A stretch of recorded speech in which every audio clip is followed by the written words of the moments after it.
you a question. Have you ever caught yourself saying, maybe next year, when work slows down, when I know more, when I finally feel confident? Here's what's fascinating. Those thoughts probably feel true. But what if you've never really tested them to see if they are? What if your brain has been presenting opinions as facts?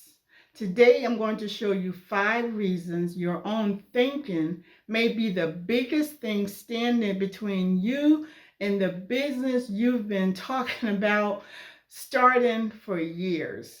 And I'll show you how women with full-time jobs are getting started just with as little as 3 to 5 hours a week. Now, let's start with reason number 1. But first, let me introduce myself. If we haven't met, my name is Catherine. I am a coach and business strategist.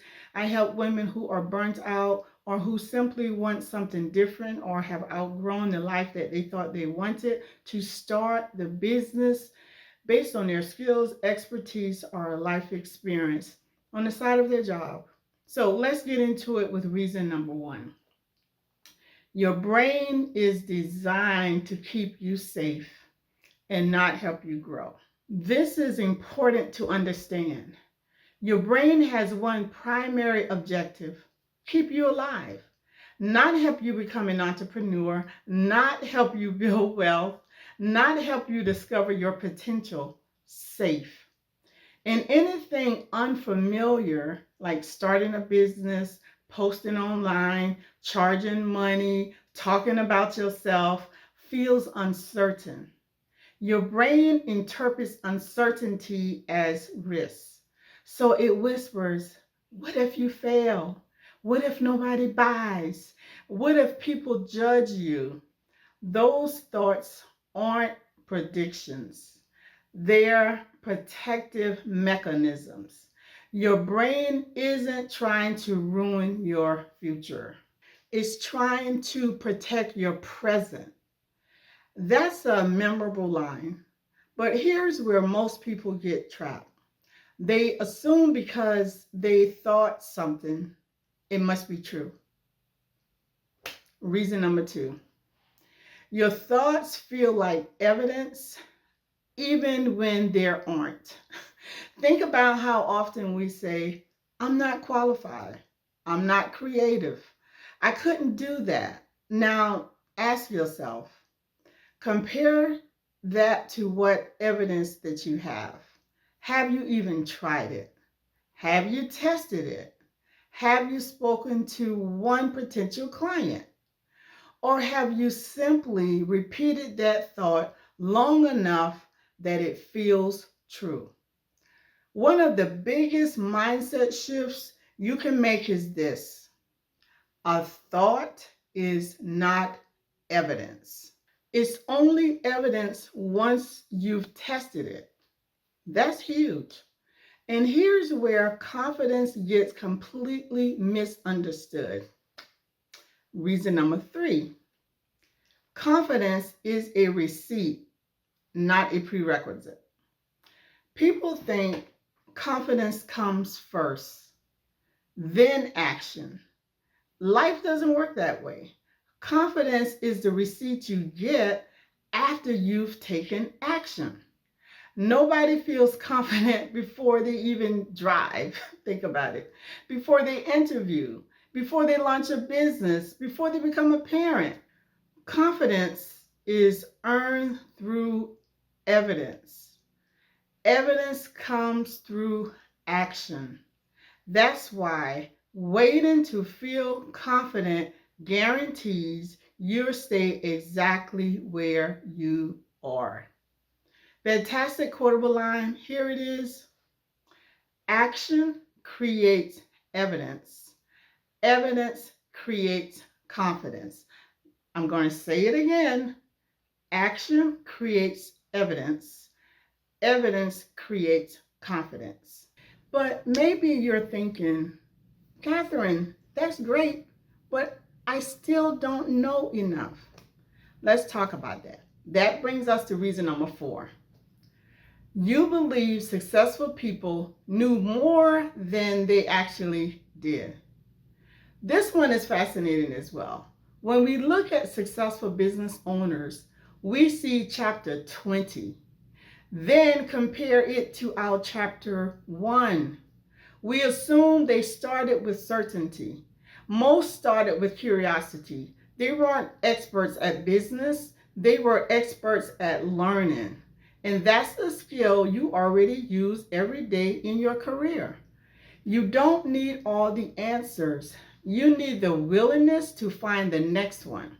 And finally, the thought that probably keeps more women stuck than anything else is reason number 5. You're imagining the finish line instead of the first step. Let me say that again. You are imagining the finish line before the first step. When people hear start a business, their mind instantly jumps to leaving their job, building a website, hiring employees, making 6 figures. No wonder it feels overwhelming. That's like refusing to go for a walk because you can't run a marathon. Businesses aren't built in giant leaps. They're built in small decisions. One conversation, one offer, one client, one lesson, then another. Momentum is much more powerful than motivation. That's another quotable line. So, if your thoughts aren't the real obstacle, what is? Usually, it's believing you need 20 hours a week. You don't. This is where everything changes. I want you to stop asking, where will I find another 20 hours? Instead, ask, where can I protect 3? 3 focus hours. Not strolling, not multitasking, not worrying, just building. Imagine this schedule. Tuesday night, you might have 30 minutes. Thursday night, you might have 20 minutes. You may grab 10 or 15 minutes from lunch. 2 days a week, you may pull time from your favorite show that you watch every week. You may take some time from some recreation or association, maybe just pull back an hour from the weekend. This is what we're talking about. 3 to 5 hours a week that you block off time to work on your business. 5 hours a week doesn't seem overwhelming. But here's the part most people miss. 5 hours every week becomes over 250 hours every year.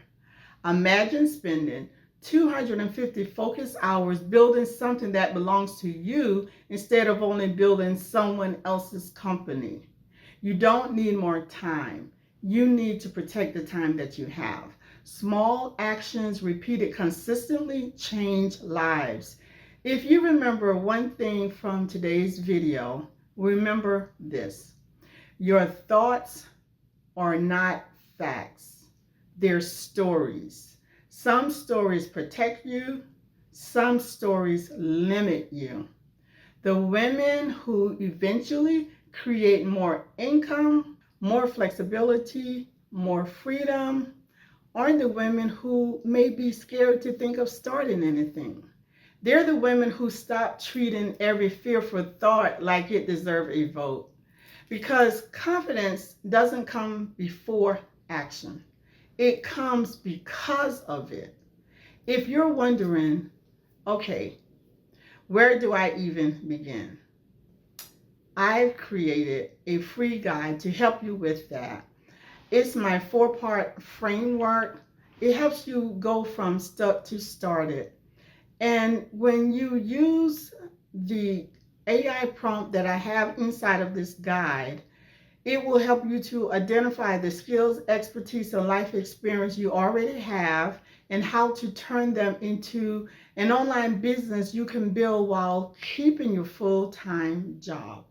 You'll find the link to the guide in the description below. And I would love to hear from you. Which one of these 5 thoughts has been holding you back for the longest? Just drop a comment below.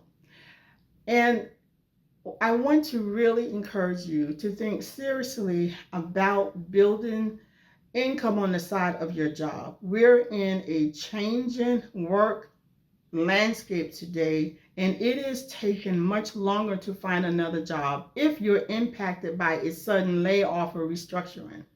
More importantly, you want to have income that you can control, because when you work for someone else, they are in control of deciding whether or not you keep the income that you are making.